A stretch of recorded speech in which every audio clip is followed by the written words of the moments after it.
Welcome to Women's Rugby Rundown 199 for April 27th through May 4th.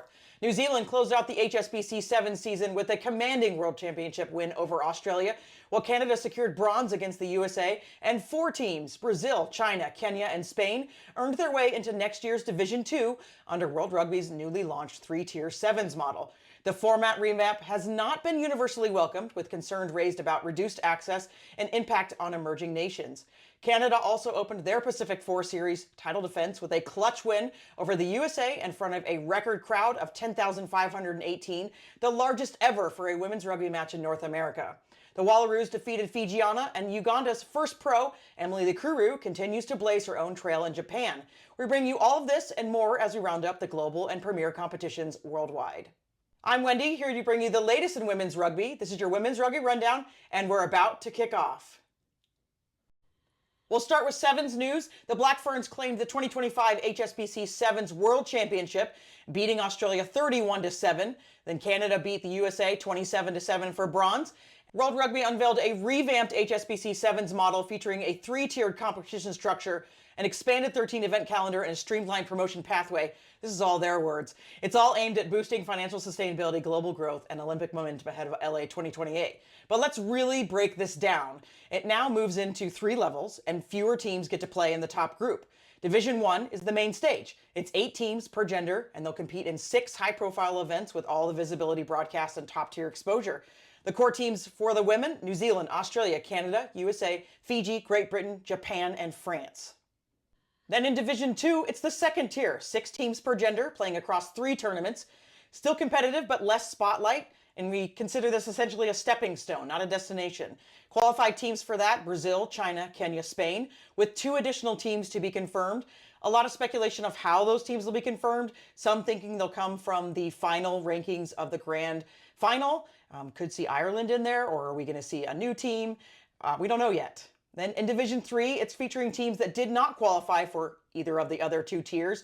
They'll compete in regional tournaments with the opportunity to advance to a standalone challenger event. The top 2 teams from this event can earn promotion to Division 2. Qualified teams for this, only 2 so far: South Africa and Argentina, with 6 more teams to be named. And again, we're not sure about how they'll be named or how this will work, so we're awaiting more news from World Rugby. As we mentioned, the revamped model for this Sevens competition has not been received very well by a lot of the teams, players, coaches, etc. Fans. Everybody has something to say about it. Probably the most high profile would be Mike Friday. He's got a lot of observations here, so we'll step aside and let you pause to read this.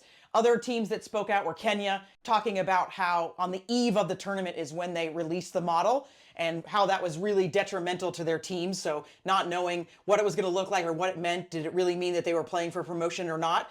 Now finding out at the end that Kenya, their women, did qualify for Division 2. They could have qualified for the core series next year if the format had stayed the same. We'll switch over to 15's news now. Canada kicked off their Pacific Four Series title defense with a 26-14 win over the United States in front of a near-capacity crowd, sealing the match with 2 late tries and extending their winning streak to 10 before both teams head south for the next rounds of the Pacific Four Series. The Wallaroos opened their 2025 campaign with a dominant 43-7 win over Fijiana, extending their win streak to 4 despite losing Stewart and Tarita to injury. Uganda's Emily Lekuru, the country's first professional women's rugby player, is continuing to chase new opportunities in Japan after launching her pro career through a rugby program in New Zealand. Have no fear, there is lots more rugby to come in May, and again, we can't fit it all on one graphic. We've got the Series Elite A final coming up this weekend, and then Australia, New Zealand, and Pacific Four. Norway and Latvia kick off Rugby Europe Conference. Africa Cup will start sometime in May. We've just kind of put it in the middle. Next weekend, got Japan, Kazakhstan, and so on from there. Now we'll look at Premier and Club news. The Vancouver Thunderbirds made it 4 successive BC Rugby Premier League titles with an impressive 43-17 win over West Shore. Takia edged Bilibili 25-23 in a thriller at Albert Park to claim the 2025 Nasoka Women's Championship, wrapping up 3 weeks of fierce competition and development in Fiji.